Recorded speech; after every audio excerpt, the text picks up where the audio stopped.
இன்றைக்கி ஐந்தாண்டு திட்டங்கள் ரிலேட்டடான கொஷின்ஸ் என்னெல்லாம் கேட்டிருக்காங்க அப்படின்னு லாஸ்ட் ஒரு 12 இயர்ஸ் ரீசனாக 2023 வரைக்குமே நடந்த எக்ஸாம்ஸில் என்னென்ன கொஷின்ஸ் கேட்டிருக்காங்க அப்படிங்கிறது தான் ஒரு கம்பைலேஷனாக எடுத்துகிட்டு வந்திருக்கேன் இன்றைக்கி.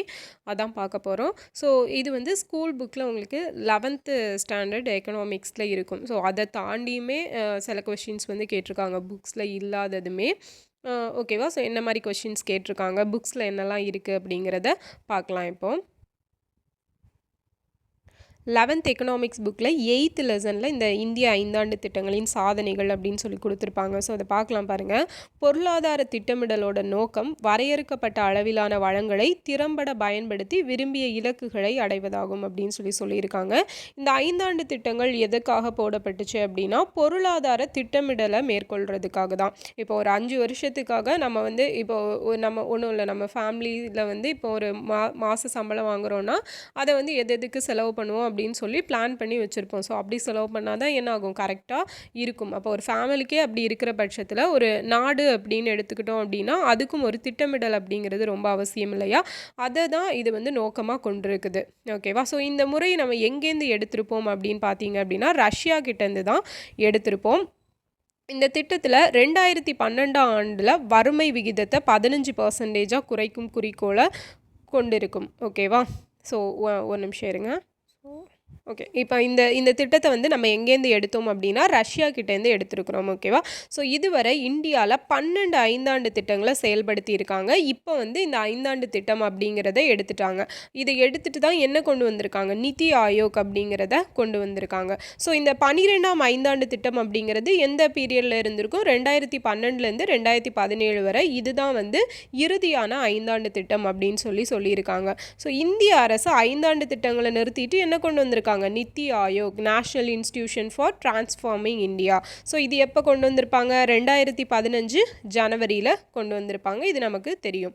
ஸோ இப்போ இந்த 12 ஐந்தாண்டு திட்டங்களை பற்றி என்ன டீட்டெயில்ஸ் கொடுத்துருக்காங்க அப்படின்னு பார்க்கலாம். ஃபஸ்ட்டு பாருங்கள், இல்லை நமக்கு ஒவ்வொரு ஐந்தாண்டு திட்டத்துக்கும் ஒவ்வொரு பேர் இருக்கும், அது ரொம்ப முக்கியம். முதல் ஐந்தாண்டு திட்டம் 51, 1951லேருந்து 56 வரைக்கும். ஸோ எந்த பீரியடில் அது வந்துச்சு அப்படிங்கிறதுமே ரொம்ப ரொம்ப முக்கியம். ஓகேவா? ஸோ மேட்சிங்ஸில் அந்த இயர் கொடுத்தும் கேட்கலாம், இல்லைனா அது வந்து என்ன மாதிரியை அடிப்படையாக கொண்டது அப்படின்னு கேட்பாங்க.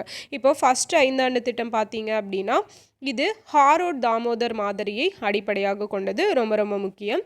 இதோட முதன்மை நோக்கம் என்னவா இருந்துச்சு அப்படின்னா நாட்டோட வேளாண்மை முன்னேற்றம் அப்படிங்கிறது தான் இதோட முதன்மை நோக்கம். ஸோ இது 3.6% வளர்ச்சி வீதத்தோட இலக்கை விட அதிகம் அப்படிங்கிறத தான் சொல்லியிருக்காங்க. ஸோ இது வந்து வெற்றி பெற்றது இந்த முதல் ஐந்தாண்டு திட்டம். இரண்டாவது ஐந்தாண்டு திட்டம் இந்த இதுதான் வந்து ரிப்பீட்டாக கேட்டிருக்காங்க. இரண்டாவது ஐந்தாண்டு திட்டம் அப்படிங்கிறது ரீசனாக நடந்த எக்ஸாம்லேயே ஒரு 3 to 4 டைம்ஸ் கேட்டிருக்காங்க. அதுக்கு முன்னாடி நடந்த எக்ஸாம்ஸ்லேயும் ஒரு 3 தடவைக்கு மேலே கேட்டிருக்காங்க. ஓகேவா? ஸோ இது என்ன கேட்டிருந்தாங்க அப்படின்னா இது வந்து எந்த மாதிரியை அடிப்படையாக கொண்டது அப்படின்னா மஹலானோபிஸ் மாதிரியை அடிப்படையாக கொண்டது. ஸோ அது நம்ம கொஸ்டின் பார்க்கும்போது பார்க்கலாம். இது டைம் பீரியட் பார்த்தீங்கன்னா 1956 இருந்து 61 வரைக்கும். இதோட நோக்கம் என்ன, தொழில் முன்னேற்றத்தை மேம்படுத்துவது. ஃபஸ்ட்டு ஐந்தாண்டு திட்டத்தோட நோக்கம் வேளாண்மை முன்னேற்றுறது, இது தொழில் முன்னேற்றத்தை மேம்படுத்துறது. இதோட இலக்கு இது வந்து 4.1% வளர்ச்சியுடன் இதுவும் வெற்றி பெற்றதுன்னு சொல்லியிருக்காங்க. மூன்றாவது ஐந்தாண்டு திட்டம் பார்த்தீங்கன்னா 1961 66 வரைக்கும். இதை என்னன்னு சொல்கிறாங்க, காட்கில் திட்டம் அப்படின்னு சொல்கிறாங்க. இதோட முதன்மையான நோக்கம் என்னன்னு பார்த்தீங்கன்னா சுதந்திரமான பொருளாதாரம் மற்றும் சொந்த முன்னேற்ற நிலையை ஏற்படுத்துதல். ஆனால் இதில் என்ன ஆகும் அப்படின்னா 1962 இந்தியா சைனா வார் வரும் இல்லையா? ஸோ அதன் காரணமாக இதோட இலக்கை வந்து எட்ட முடியாமல் தோல்வி அடைஞ்சிருக்கும். அதனால் 1966 to 69 3 வருஷத்துக்கு வந்து திட்ட விடுமுறை காலம் அப்படின்னு கேட்டிருப்பாங்க. இது கேட்டுகிட்டே இருப்பாங்க. திட்ட விடுமுறை காலம் அப்படிங்கிறது எந்த இயர்லேருந்து எந்த இயர் வரைக்கும் அப்படின்னா 1966 இருந்து 69 வரைக்கும். அதே மாதிரி இந்தியா பாகிஸ்தான் போர், இந்தியா பாகிஸ்தான் ஒரு எப்போ வரும், 1971 அந்த டைமில் வரும் இல்லையா? ஸோ இதில் பார்த்தீங்க அப்படின்னா இதன் காரணமாக இந்த இப்போ 3வது ஐந்தாண்டு திட்டத்தின் தோல்வி, ஸோ இந்தியா பாகிஸ்தான் வார் இதெல்லாம் பார்த்தீங்க அப்படின்னா இந்த திட்ட விடுமுறைக்கான முதன்மை காரணமாக இருந்திருக்கும்.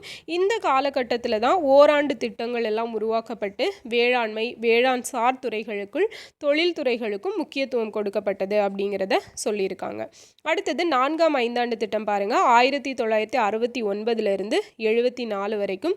இதில் 2 நோக்கங்கள் இருந்துச்சு. நிலையான வளர்ச்சி, தற்சார்பு நிலையை அடைதல். இதோட இலக்கு எவ்வளவு? 5.7%. ஆனால் அந்த இலக்கை எட்டினாங்களா அப்படின்னா எட்டவில்லை. 5ஆம் ஐந்தாண்டு திட்டம், ஸோ இது 1974 இருந்து 79 வரைக்கும். இதுவும் வேளாண்மை தொழில், சுரங்க தொழில் இதுக்கெல்லாம் முன்னுரிமை கொடுத்தாங்க. ஒட்டு மொத்தமாக பார்க்க போது 4.4% இலக்கு வச்சுருப்பாங்க. ஓகேவா? ஸோ அதை விட 4.8% அப்படிங்கிற அளவில் பெற்று இவங்க வந்து வெற்றி பெற்றிருப்பாங்க. அதாவது என்னது, இந்த 5ஆம் ஐந்தாண்டு திட்டம் வந்து வெற்றி பெற்றிருக்கும். ஓகேவா? அடுத்தது 6ஆம் ஐந்தாண்டு திட்டம் பாருங்கள். ஸோ அதுக்கு முன்னாடி இந்த 5ஆம் ஐந்தாண்டு திட்டத்தை யார் முன்வரைவு கொடுத்தது அப்படின்னா டிபி தார். ஸோ ஃபஸ்ட்டு வந்து என்ன பார்த்துருப்போம், ஹரோட் தாமோதர் மாடல். செகண்ட் வந்து பிசி மஹாலானோபிஸ் இல்லையா? ஸோ இது பாருங்கள் டிபி தார். ஸோ இது வந்து 1978ஆம் ஆண்டு, ஓராண்டுக்கு முன்பே கைவிடப்பட்டது அப்படிங்கிறது ஸ்டேட்மெண்ட்ஸில் கேட்குறதுக்கு சான்சஸ் இருக்குது. நான் ஒவ்வொரு பாயிண்ட்டுமே ரொம்ப ரொம்ப முக்கியம். அடுத்தது சுழல் திட்டம். ஸோ இது பார்த்திங்கன்னா 78லேருந்து 79 இதுவும் கேட்பாங்க. சுழல் திட்டம் அந்த பீரியட் என்ன அப்படின்னு. ஒரு ஆண்டு காலத்திற்காக இச்சுழல் திட்டம் தொடங்கப்பட்டது. இது வந்து 5வது ஐந்தாண்டு திட்டத்தை நீக்கிய பிறகு தொடங்கியது அப்படின்னு சொல்லியிருக்காங்க. 6வது ஐந்தாண்டு திட்டம் பாருங்கள், 1980 to 85 வறுமை ஒழிப்பது. இதுதான் ஹரிபி கட்டோ அப்படிங்கிறது இதோட லட்சியமாக இருந்திருக்கும். ஸோ இது பார்த்தீங்க அப்படின்னா சிலதில் 5th 5-year பிளான் இருக்கும். அண்டு ப்ரீவியஸ் இதில் கேட்ட கொஷின்லேயுமே உங்களுக்கு ஆன்சர் கீழே வந்து 5th 5-year பிளான் தான் கொடுத்துருப்பாங்க. ஓகேவா? கொஞ்சம் அதை மட்டும் பார்த்துக்கோங்க. 7ஆம் ஐந்தாண்டு திட்டம் பார்த்தீங்க அப்படின்னா 85லேருந்து 90 வரைக்கும். இத்திட்டத்தோட நோக்கம் தன்னிறைவு பொருளாதாரத்தை உருவாக்குதலும் ஆக்கப்பூர்வமான வேலைவாய்ப்பை வழங்குவதும் தான் இதோட நோக்கம். ஸோ முதல் முறையாக பொதுத்துறைக்கும் மேலாக தனியார் துறைக்கு முன்னுரிமை வழங்கப்பட்டது எதுனா 7ஆம் ஐந்தாண்டு திட்டத்தில் தான். இதுவும் கேட்டிருக்காங்க. எந்த ஐந்தாண்டு திட்டத்தில் தனியார் துறைக்கு முக்கியத்துவம் கொடுக்கப்பட்டுச்சு அப்படின்னா ஏழாம். இத்திட்டத்தின் வளர்ச்சி இலக்கு எவ்வளவோ 5 இருக்கும். ஆனால் 6% பெற்று இவங்க வந்து வெற்றி பெற்றிருப்பாங்க. அடுத்தது பார்த்தீங்க அப்படின்னா ஆண்டு திட்டங்கள். ஸோ மைய அரசோட நிலையற்ற அரசியல் சூழல் நிலவி இருக்கும். அதனால என்ன ஆகும், ஃபர்ஸ்ட் இந்திரா காந்தியோட டெத், அப்புறம் ராஜீவ் காந்தி டெத். ஸோ இந்த மாதிரி ரீசன்ஸால் அதுக்கப்புறம் 1991, 91 to 92. ஸோ இப்படி 2 இதாக ஸ்ப்ளிட் பண்ணி 2 ஆண்டு திட்டங்கள் அப்படிங்கிறது வந்து உருவாக்கியிருப்பாங்க. ஓகேவா? அடுத்தது அப்போ ஃபஸ்ட்டு வந்து திட்ட விடுமுறை காலம் வந்திருக்கும். அடுத்தது சுழல் திட்டம் வந்துச்சு. இப்போ வந்து என்ன ஆண்டு திட்டங்கள் அப்படிங்கிறது வருஷம் நல்லா பார்த்துக்கோங்க. 8ஆம் ஐந்தாண்டு திட்டம். ஸோ இது வந்து 92லேருந்து 97 வரைக்கும். வேலைவாய்ப்பு, கல்வி, சமூக நலம் இந்த மாதிரியான மனிதவள மேம்பாடு நடவடிக்கைக்கு இதில் முன்னுரிமை கொடுத்துருப்பாங்க. இந்த காலத்தில் தான் இந்தியாவிற்கான புதிய பொருளாதார கொள்கை அப்படிங்கிறது அறிமுகப்படுத்தப்பட்டிருக்கும் 1991. ஸோ இது வந்து யார் கொண்டு வந்திருப்பா இந்த புதிய பொருளாதார கொள்கை அப்படிங்கிறத கமெண்ட் பண்ணுங்கள். ஓகேவா? அந்த டைமில் யார் பிரைம் மினிஸ்டராக இருந்திருப்பாங்க அப்படிங்கிறது. இத்திட்டத்தோட வளர்ச்சி இலக்கு 5.6%. ஆனால் 6.8% ஆண்டு வளர்ச்சி பெற்று இது வந்து வெற்றி பெற்றுச்சு. 9ஆம் ஐந்தாண்டு திட்டம் 97லேருந்து 2002 வரைக்கும். இது கேட்டுகிட்டே இருப்பாங்க. 9th 5-year பிளானோட இயர் என்ன அப்படிங்கிறது அதை நோட் பண்ணிக்கோங்க. இதில் சமூக நீதியுடன் கூடிய சமமான வளர்ச்சிக்கு முக்கிய கவனம் கொடுக்கப்பட்டது. ஓகேவா? ஸோ இதில் 7% வச்சுருந்தாங்க. ஆனால் இலக்கை வந்து எட்டலை. 10ஆம் ஐந்தாண்டு திட்டம் 2002லேருந்து 2007 வரைக்கும். ஸோ இது வந்து அடுத்த 10 ஆண்டுகளில் தலா வருவாயை 2 மடங்காக உயர்த்தணும் அப்படின்னு சொல்லி இலக்கு வச்சுருப்பாங்க. ஓகேவா? அடுத்தது 11ஆம் ஐந்தாண்டு திட்டம் 2007லேருந்து 2012 வரைக்கும். இதோட முக்கிய நோக்கம் விரைவான அதிகமான உள்ளடக்கிய வளர்ச்சி. ஓகேவா? ஸோ இது ரொம்ப ரொம்ப முக்கியம். இதோட வளர்ச்சி 8.1%, ஆனால் 7.9% தான் எட்டியிருக்கும். 12ஆம் ஐந்தாண்டு திட்டம் 2012 17 வரைக்கும். இதோட முக்கிய நோக்கம் விரைவான, அதிகமான, உள்ளடக்கிய மற்றும் நிலையான வளர்ச்சி. ஸோ இதுக்கும் இந்த 11ஆம் ஐந்தாண்டு திட்டத்துக்கும் ஒரே ஒரு வித்தியாசம் தான் இருக்கும். என்ன அப்படின்னா, இந்த 11ஆம் ஐந்தாண்டு திட்டத்தில் நிலையான அப்படிங்கிற வேர்டு வந்து வராது. ஸோ இந்த 12th 5 இயர் பிளானில் வந்து இந்த நிலையான வளர்ச்சி அப்படிங்கிறது வந்து இடம்பெற்றிருக்கும். ஓகேவா? ஸோ அதை நல்லா ரீட் பண்ணிவிட்டு ஆன்சர் பண்ணணும். ஓகே, ஸோ இதில் மெயினாக என்ன, ரஷ்யாட்டேருந்து தான் நம்ம இந்த 5 இயர் பிளான் அப்படிங்கிறத எடுத்தோம். ஸோ எந்தெந்த 5 இயர் பிளான் வந்து என்னென்ன மாடல் அப்படிங்கிறதெல்லாம் ரொம்ப ரொம்ப முக்கியமானது. ஓகே, இப்போ இதில் கொஷின்ஸ் எப்படி கேட்டிருக்காங்கன்னு பாருங்கள். ஃபஸ்ட்டு, 2வது ஐந்தாண்டு திட்டம் டேஷ் அடிப்படையாக கொண்ட மாதிரி அப்படின்னா மஹலானோபிஸ் மாதிரி நான் சொன்னேன் இல்லையா? ஸோ அந்த செகண்ட் 5 இயர் பிளானை தான் ரொம்பவே டார்கெட் பண்ணி கொஸ்டின் கேட்டிருப்பாங்க. ஓகேவா? ஸோ நெக்ஸ்ட் கொஸ்டின் பார்க்கலாம். மஹலானோபிஸ் 4 துறை மாதிரி எந்த ஐந்தாண்டு திட்டத்தில் பயன்படுத்தப்பட்டது? பார்த்தீங்களா, அதே கொஸ்டினை கொஞ்சம் வேறு மாதிரி கேட்டிருக்காங்க. அப்போ அதுவுமே மஹலானோபிஸ்னு வந்தாலே செகண்ட் தான். செகண்டுன்னா அதுக்கு வந்து மஹலானோபிஸ் தான். இது எல்லாமே ரீசெண்டாக நடந்த 2023 நடந்த கொஸ்டின்ஸ். ஓகேவா? எக்ஸாமில் கேட்டது. அடுத்தது, கரிபி ஹட்டோ அதாவது வறுமை ஒழிப்பு மற்றும் சமூக நீதியுடன் வளர்ச்சி என்பது இந்தியாவின் எந்த ஐந்தாண்டு திட்டத்தோட தொடர்புடையது அப்படின்னா 5வது ஐந்தாண்டு திட்டம். இதை தான் சொன்னேன், நமக்கு ஸ்கூல் புக்கில் 6th கொடுத்துருப்பாங்க, ஆனால் ஆன்சர் கீ பார்த்தீங்க அப்படின்னா 5th கொடுத்துருக்காங்க. அதே மாதிரி நீங்கள் கூகுள்லையும் சர்ச் பண்ணீங்க அப்படின்னா 5th 5 இயர் பிளான் தான் இந்த கரிபி ஹட்டோ அப்படிங்கிறத போட்டிருப்பாங்க. ஓகேவா? ஸோ அதை மட்டும் கொஞ்சம் மார்க் பண்ணி பார்த்து வச்சுக்கோங்க. அடுத்தது, இந்தியாவின் எந்த ஐந்தாண்டு திட்டம் சமூக நீதி மற்றும் சமநிலையுடன் கூடிய வளர்ச்சி என்பதை தன்னுடைய அடிப்படை நோக்கமாக கொண்டிருந்தது? ஸோ இப்போ தான் பார்த்தோம், இதுக்கு ஆன்சர் 9வது ஐந்தாண்டு திட்டம். அதுதான் வந்து சமூக நீதி மற்றும் சமநிலையுடன் கூடிய வளர்ச்சி. அடுத்தது பாருங்கள், கிராமப்புற இளைஞர்களுக்கான வேலைவாய்ப்பு பயிற்சி. ஸோ இது வந்து வேறு டாபிக். ஓகேவா? ஸோ மாற்றி இதாயிடுச்சு. ஓகே, இது பாருங்கள், நிதி ஆயோக் கருத்துப்படி கீழ்கண்டவற்றுள் எது சரியான கூற்று? ஸோ நமக்கு 5 இயர் பிளானும் இந்த 5 இயர் பிளானை மாற்றிட்டு தான் நிதி ஆயோக் கொண்டு வந்திருப்பாங்க. அதனால தான் இந்த கொஷின் எடுத்தேன். நம்ம நிதி ஆயோக் பற்றி தனியாக டீட்டெயிலாக ஒரு வீடியோவில் பார்க்கலாம். ஸோ நிதி ஆயோக் கருத்துப்படி எது சரியான கூற்றுனா, இந்தியாவின் வளர்ச்சி நோக்கங்களை மாற்றுகை செய்வது, வளர்ச்சி மற்றும் முன்னேற்றத்தை மேம்படுத்துவதுன்னு 2 ஆப்ஷன் கொடுத்துருக்காங்க. இதில் உங்களுக்கு கரெக்ட் வந்து 1 மட்டும்தான், இந்தியாவின் வளர்ச்சி நோக்கங்களை மாற்றுகை செய்வது அப்படிங்கிறது தான். இங்கிலீஷில் பாருங்கள், transforming and development agenda of India அப்படிங்கிறது மட்டும்தான் வரும். ஓகேவா? நிதி ஆயோக் அறிக்கையின்படி நிலத்தடி நீரை அதிகமாக பயன்படுத்தும் மாநிலம். ஸோ இது வந்து பார்த்திங்கன்னா தமிழ்நாடு. ஸோ அந்த எக்ஸாம் நடந்த டைமில் கேட்கப்பட்ட கொஷின். இதெல்லாம் அப்டேட்டட் இன்ஃபர்மேஷன் தான் நம்ம பார்த்து வச்சுக்கணும். இன் விச் இயர் நிதி ஆயோக் ஆர்கனைசேஷன் எஸ்டாப்ளிஷ் அப்படின்னா 2015. நிதி ஆயோக் எப்போது உருவானது அப்படிங்கிறது தான். அடுத்தது பாருங்கள், இந்தியாவின் 7வது ஐந்தாண்டு திட்ட காலம். ஸோ இது எப்போலேருந்து எப்போ வரை, 1985 இருந்து 90 வரைக்கும். அதுதான் 7வது ஐந்தாண்டு திட்ட காலம்.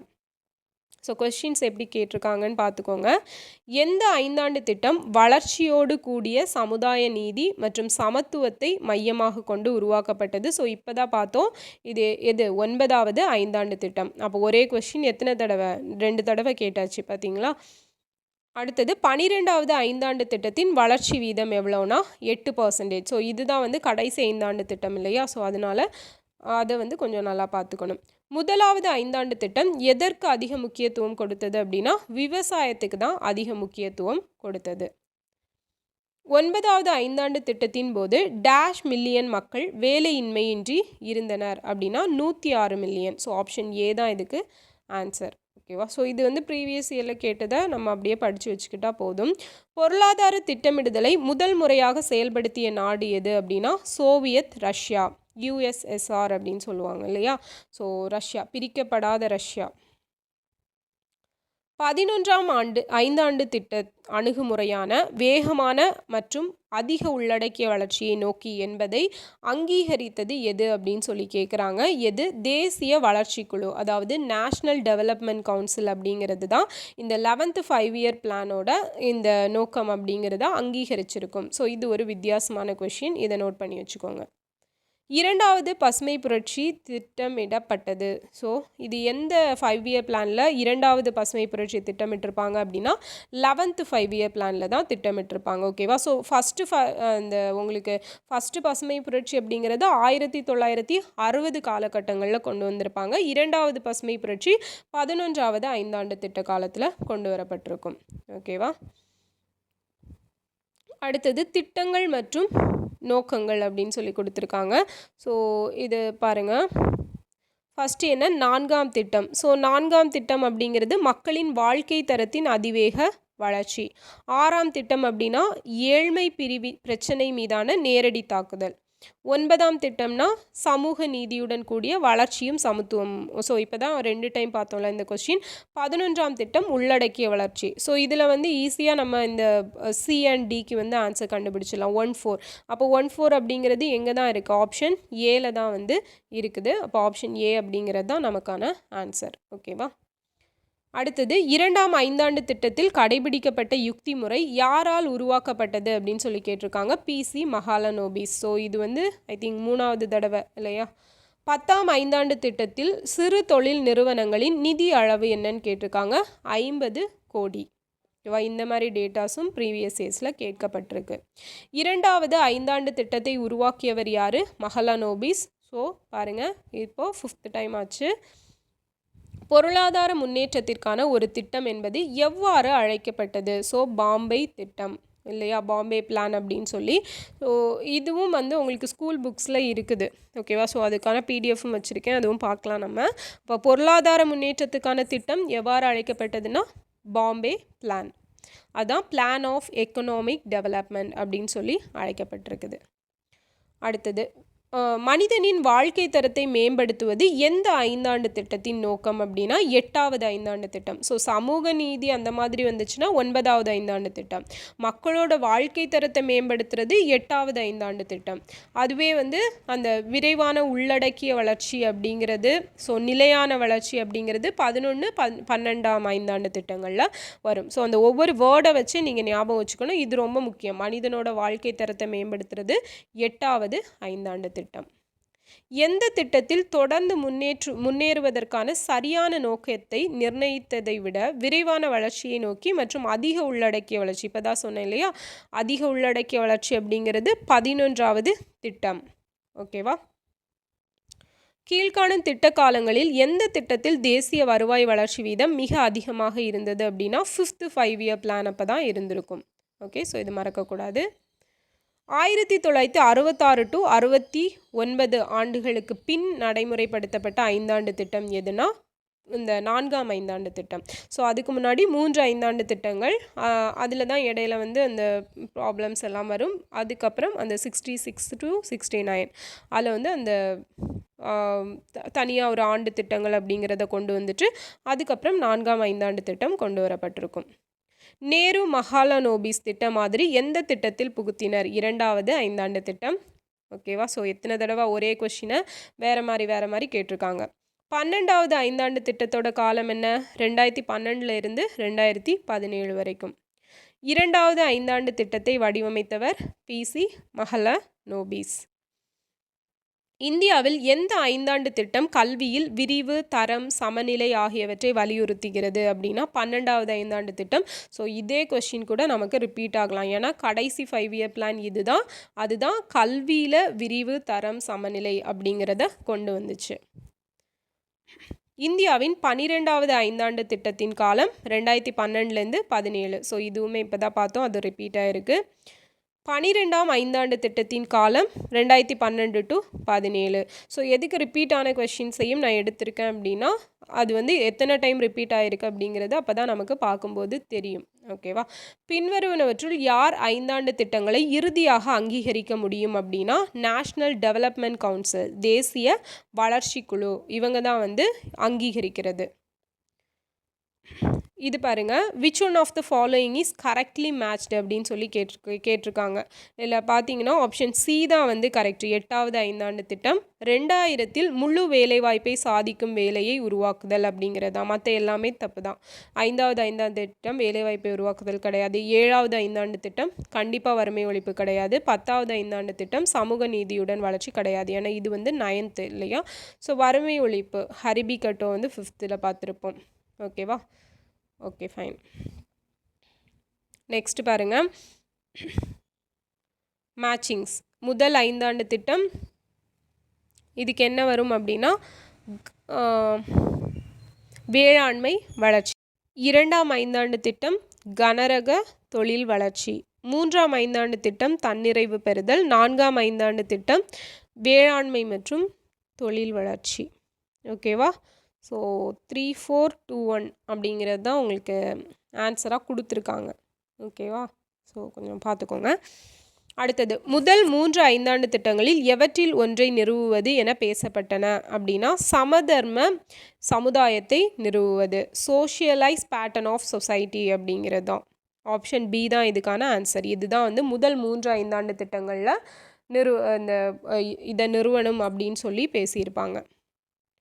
11வது ஐந்தாண்டு திட்டத்தின் பல்வேறு நோக்கங்களுள் ஒன்று கீழே கொடுக்கப்பட்டுள்ளது, அதனை தேர்ந்தெடுக்கன்னு சொல்லியிருக்காங்க. ஸோ இதில் பார்த்தீங்க அப்படின்னா தொடக்க கல்வியில் இடைநிற்றலை குறைத்தல் அப்படிங்கிறது தான் 11வது ஐந்தாண்டு திட்டத்தில் உள்ள ஒரு நோக்கங்களில் ஒன்று. ஸோ இதெல்லாம் ரொம்ப ரொம்ப முக்கியம், தனியாக எழுதி வச்சுக்கோங்க.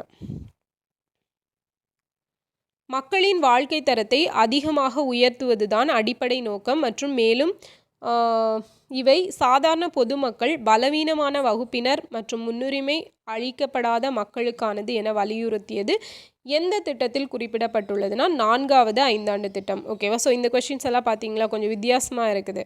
11வது ஐந்தாண்டு திட்டத்தோட நோக்கம் என்னன்னு கேட்டிருக்காங்க. இது மக்களோட வாழ்க்கை தரத்தை அதிகமாக உயர்த்துது தான் அடிப்படையான நோக்கம் அப்படின்னு சொன்ன 5 இயர் பிளான் எதுன்னு சொல்லி கேட்டிருக்காங்க. ஸோ இது வந்து 4வது ஐந்தாண்டு திட்டம். 2வது ஐந்தாண்டு திட்டத்தின் அடிப்படை மஹலனோபிஸ் மாதிரி. ஸோ அடுத்தது, 1944 காந்திய திட்டத்தை உருவாக்கியவர் யார் அப்படின்னா ஸ்ரீமன் நாராயணன் அவர்கள். ஓகேவா. ஸோ காந்திய திட்டம்னா ஸ்ரீமன் நாராயண். ஓகேவா. ஸோ இது நம்ம ஆல்ரெடி பார்த்துட்டோம். நெக்ஸ்ட் வந்து இதை தான் சொன்னேன் நான் உங்களுக்கு. இது வந்து உங்களுக்கு 12th பாலிட்டி புக்கில் இருக்கும். ஓகேவா. இந்த பாம்பே திட்டம் எல்லாம் இல்லை என்ன சொல்லியிருக்காங்கன்னு பாருங்கள். 1936 எம் விஸ்வேஸ்வரையா இவர் தான் வந்து இந்தியாக்கான திட்டமிட்ட பொருளாதாரம் அப்படிங்கிற தலைப்பில் ஒரு புத்தகம் எழுதியிருப்பார். இது ரொம்ப ரொம்ப இம்பார்ட்டன்ட் கொஸ்டின். அதில் இந்தியாக்கான ஒரு 10 ஆண்டு திட்டத்தினை முன்மொழிந்தார் அப்படின்னு சொல்லியிருக்காங்க. அவரே இந்தியாவுக்கான பொருளாதார திட்டமிடலின் முன்னோடி. அப்போ இது ரொம்ப ரொம்ப ரொம்ப இம்பார்ட்டன்ட். இந்தியாவின் பொருளாதார திட்டத்தின் முன்னோடி யாருன்னா எம் விஸ்வேஸ்வரையா. 1938 நடைபெற்ற அனைத்திந்திய காங்கிரஸ் கமிட்டி கூட்டத்தில் நேதாஜி சுபாஷ் சந்திரபோஸ் முயற்சியால் என்ன உருவாக்கப்பட்டுச்சு? தேசிய திட்டக்குழு அப்படிங்கிறது உருவாக்கப்பட்டிருக்கும். இந்திய நாடு எதிர்கொள்ள உள்ள பல்வேறு பொருளாதார பிரச்சனைகளுக்கு அது விடை கொடுக்கிறதா இருந்துச்சு. இப்போ தேசிய திட்டக்குழு பாருங்கள், 4வது ஐந்தாண்டு திட்ட காலத்தில் தான் 1965 தேசிய திட்டக்குழு அமைக்கப்பட்டது அப்படின்னு சொல்லி கொடுத்துருக்காங்க. ஸோ அது வந்து அறிவியல், பொருளாதாரம், பொறியியல் இதிலெல்லாம் வல்லுநராக இருக்கிறவங்கள கொண்டு உருவாக்கப்பட்ட ஒரு குழு தான் இது. ஸோ இது வந்து இந்த சமூக நலம், இயற்கை வளங்கள், கல்வி எல்லா ஒரு செக்டார்ஸ்லேயுமே உள்ள துறைகள்லாம் பங்காற்றுதுன்னு சொல்லியிருக்காங்க. இதோட கடமை என்னன்னு சொல்லியிருக்காங்க பாருங்கள். ஒவ்வொரு துறையிலும் தேவைகள் குறித்து விரிவான ஆய்வு செய்து அறிக்கை அளிக்க வேண்டியது தான் இக்குழுவின் கடமை. ஸோ இங்கே தான் இருக்குது. 1944 இந்திய அதிபர்களால் ஒரு பொருளாதார வளர்ச்சி திட்டம் உருவாக்கப்பட்டது. அதன் பெயர் இது தான் பம்பாய் திட்டம் அப்படின்னு சொல்கிறாங்க. மக்கள் திட்டம் அப்படின்னு அழைக்கப்பட்ட இந்த திட்டத்தை எம்என் ராய் அப்படிங்கிறவர் முன்மொழிஞ்சிருப்பார். ஸோ பம்பாய் திட்டம் எம்என் ராய். அதே மாதிரி 1944 ஸ்ரீமன் நாராயண் அகர்வால் அவர் தான் வந்து காந்திய திட்டத்தை முன்மொழிந்திருப்பார். இப்போ தான் பார்த்தோம். 1950 முன்மொழிந்த திட்டம் சர்வோதயா திட்டம். ஓகேவா. ஸோ இதெல்லாம் வந்து இம்பார்ட்டன்ட் திட்டங்கள். 2வது ஐந்தாண்டு திட்டத்தின் நோக்கம் என்னன்னு கேட்டிருக்காங்க. விரைவான தொழில் வளர்ச்சி, ரேப்பிட் இண்டஸ்ட்ரியலைசேஷன் அப்படிங்கிறது தான். ஃபஸ்ட்டு வந்து வேளாண்மைக்கு, செகண்ட் வந்து இந்த மாதிரி இண்டஸ்ட்ரியலைசேஷனுக்கு. டேஸ் மாதிரி 4வது ஐந்தாண்டு திட்டத்தின் அடிப்படையாக இருந்தது அப்படின்னா சிஇ சிஎல்பி அப்படிங்கிற ஒரு மாதிரி தான் 4வது ஐந்தாண்டு திட்டத்தோட அடிப்படையாக இருந்திருக்கும். இந்தியாவின் முதல் ஐந்தாண்டு திட்டம் எது? ஹாரோட் தாமோதர் இல்லையா? ஸோ இது வந்து பார்த்துருப்போம். ஓகேவா? ஸோ இதான் வந்து ரீசெண்டாக நடந்த எக்ஸாம்ஸ் அதாவது லாஸ்ட் ஒரு 12 வருஷத்தில் நடந்த எக்ஸாம்ஸோட கொஷின் கம்பைலேஷன் தான் இதில் இருக்குது. ஐந்தாண்டு திட்டம் அது ரிலேட்டடாக கேட்கப்பட்ட கொஷின். ஸோ இது வந்து உங்களுக்கு யூஸ்ஃபுல்லாக இருந்திருக்கும்னு நினைக்கிறேன். யூஸ்ஃபுல்லாக இருந்துச்சா இல்லையா அப்படிங்கிறத மறக்காமல் கமெண்ட் பண்ணுங்கள். நெக்ஸ்ட்டு பார்த்தீங்க அப்படின்னா தமிழில் அந்த மேற்கோள்கள் அப்படிங்கிறது கண்டிப்பாக அது வீடியோ வந்து சீக்கிரம் வரும். ஸோ இந்த வீக்லேயே போடுறதுக்கு ட்ரை பண்ணுறேன். ஓகேவா? ஸோ இந்த மாதிரி ஒவ்வொரு டாபிக் ரிலேட்டடாக நம்ம பார்க்கலாம். இல்லைனா ஒரு கொஷின் எடுத்து அந்த கொஷினில் எந்த மாதிரி எந்த புக்கில் எந்த இடத்துலேருந்து கேட்டிருக்காங்க அப்படிங்கிறது அதோட எக்ஸ்ப்ளனேஷன் அப்படிங்கிறது பார்க்கலாம். ஓகேவா? ஸோ நெக்ஸ்ட் வீடியோவில் பார்க்கலாம். தேங்க்யூ.